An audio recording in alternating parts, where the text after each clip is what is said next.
The processor, let's take a look at the processor.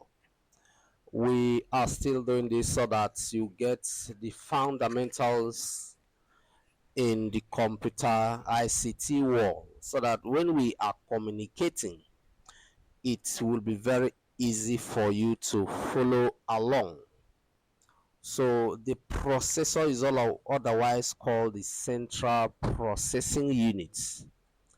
We showed you that the desktop computer is not actually the CPU. So we have a special part of the computer that is called the CPU. So the processor is otherwise called the central processing unit, and a careful understanding of it is necessary. In the course of this training, we will talk about different parts of the computer, their function, and every other thing.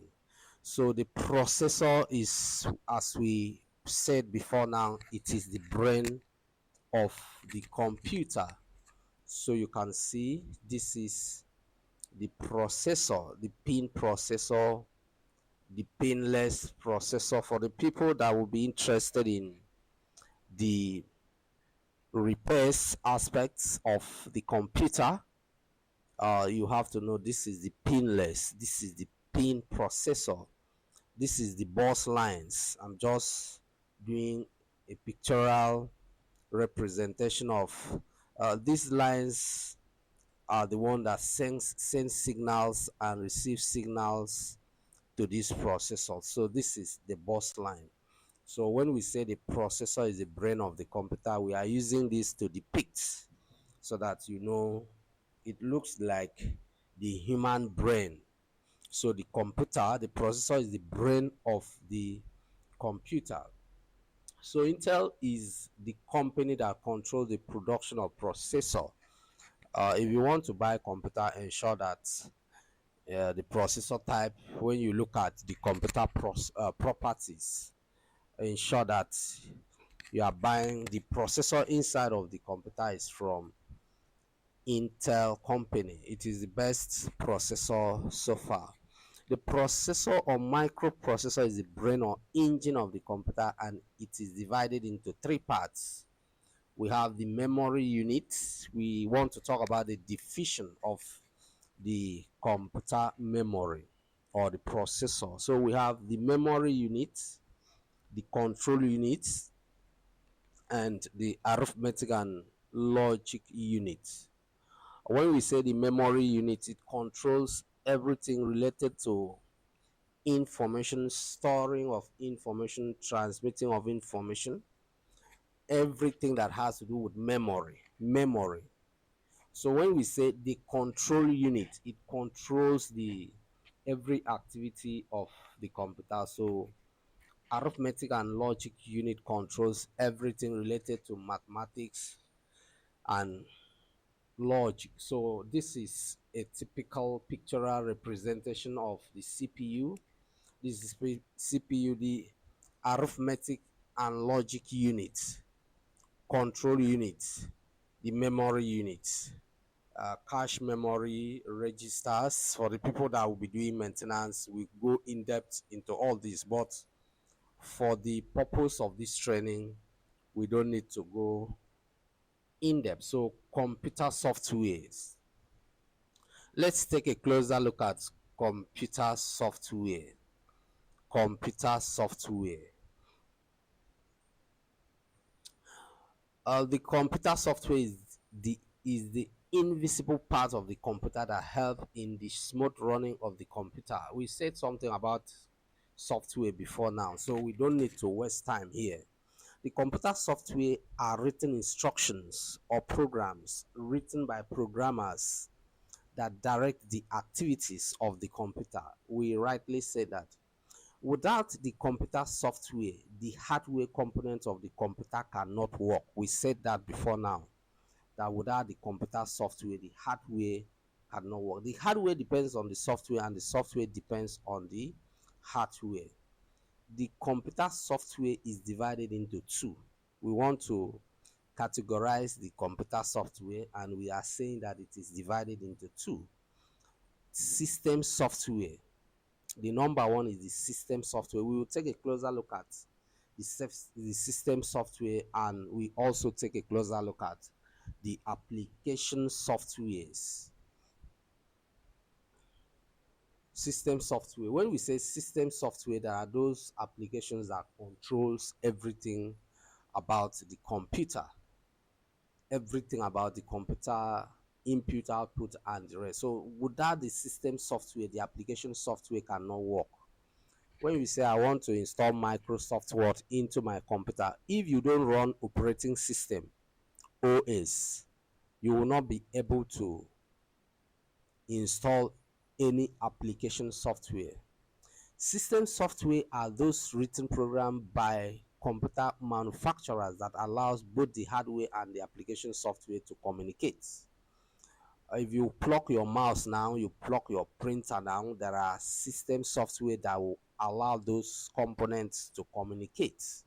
So without those application, your mouse, your keyboard, your printer, other application will not be recognized by the computer. So those softwares that enable other software to work, input and output to work effectively, there are termed system software. So they include the BIOS.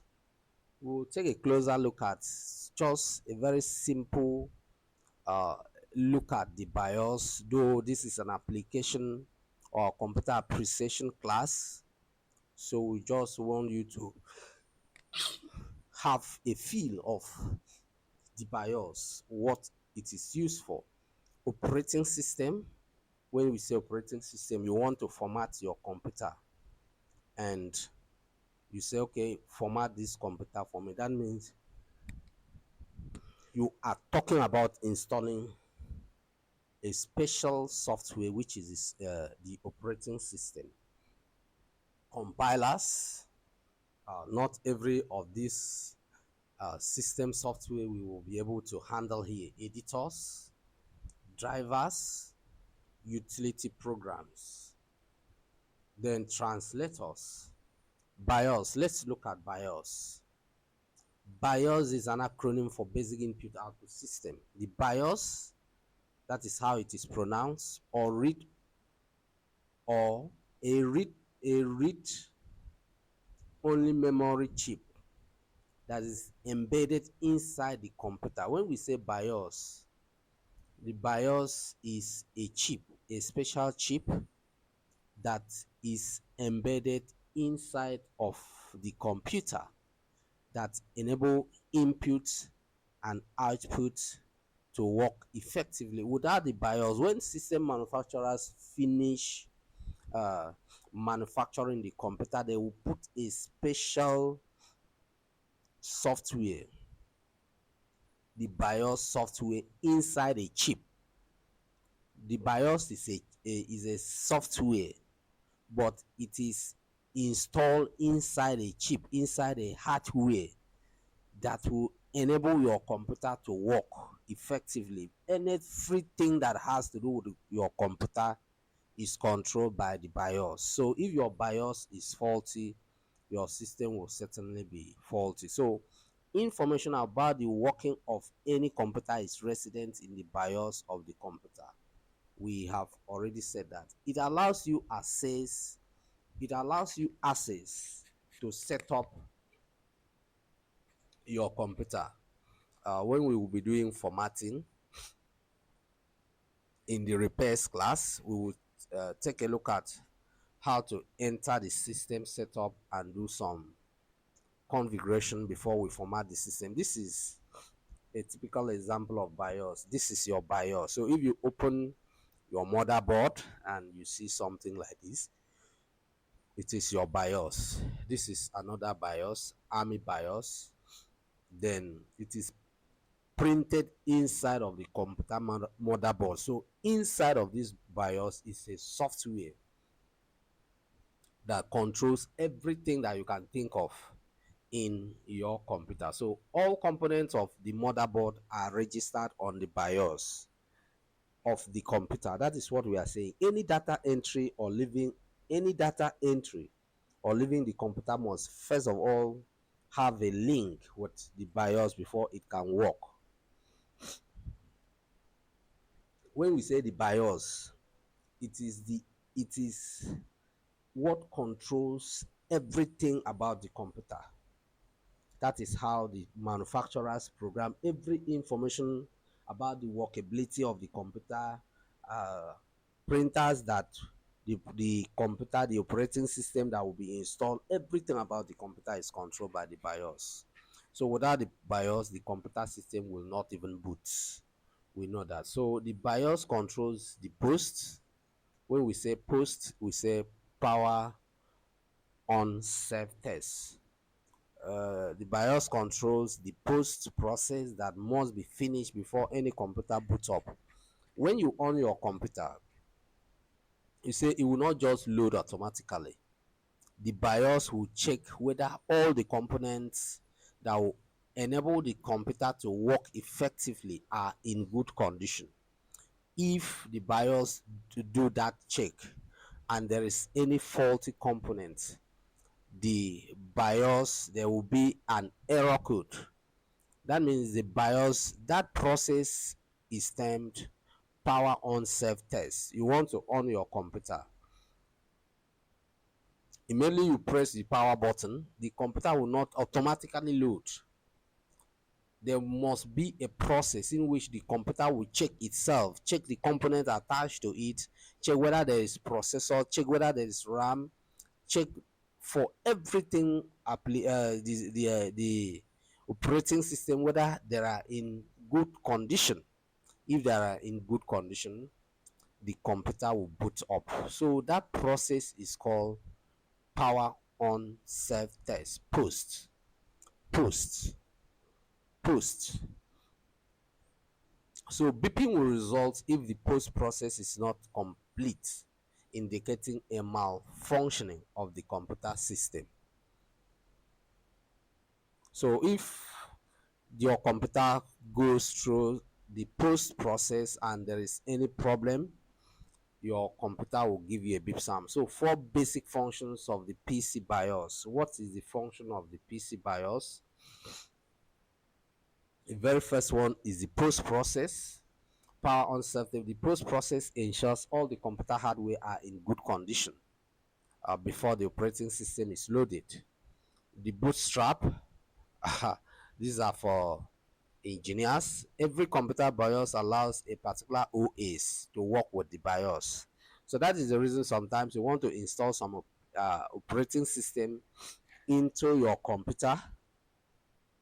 The system will complain that this operating system is not compatible with this computer. That process, that function is performed by a BIOS, because when the manufacturers uh, program the operating system that will work with the system, they did not include that uh, type of operating system as part of the operating system that can be loaded with the system. So that is the reason some operating system will not work with some systems. So the bootstrap loader check and confirms the operating system compatibility with the BIOS before the operating system can run on the computer. Those are the BIOS drivers. Every hardware that works with the computer system must be accepted by the BIOS before it will work with the OS. So every hardware, like if you want to print with your printer, you have to connect your printer to your system. We talk about peripheral. So the BIOS driver is what will enable you install any hardware to your computer. So but if the hardware was not installed inside of the operating system or inside of the BIOS, you will need a special driver to do that. If you try a special driver and it's still working, that means the BIOS don't even need that kind of hardware into the system. So this is called compatibility. Everything about repairs is about compatibility. So that is a BIOS setup or CMOS setup. That is another function of the PC BIOS setup or CMOS setup. The BIOS setup is where all the hardware settings, system settings, date and time, computer password are set. So when we will be doing formatting, you see how we enter the setup environment, set some things, and instruct the computer to boot from uh, the OS from a particular, maybe the CD-ROM that we put. When we put an operating system inside of the computer, we enter the BIOS setup, and we will instruct the computer to boot with the operating system inside of the CD-ROM, and in the process we will configure the system and we return the operating system to the hard disk and the system will work again. So formatting is basically to erase every information from your hard disk and you put back new information. So let's uh, end it here and we come back with another information. Thank you.